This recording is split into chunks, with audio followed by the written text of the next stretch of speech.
everyone, welcome to WebToTech YouTube channel. Today for this video I will be showing you how to set mobile signature in Gmail account.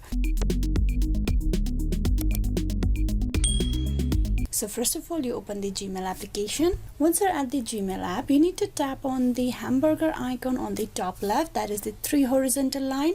From there you scroll down and tap on settings. From the setting, you need to tap upon the Gmail account to which you want to add this mobile signature. Tap on that account. In here, you need to go to the general section.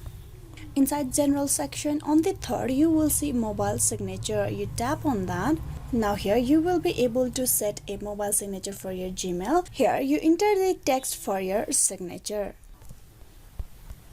Then you need to save these changes, so tap on OK. And with that, you have set a mobile signature in your Gmail account, and with each mail that you send, this mobile signature will be included in that mail. So this is how you can set mobile signature on Gmail account. Hope this video was useful. Please like and subscribe the WebToTech YouTube channel. Thank you for watching till the very end.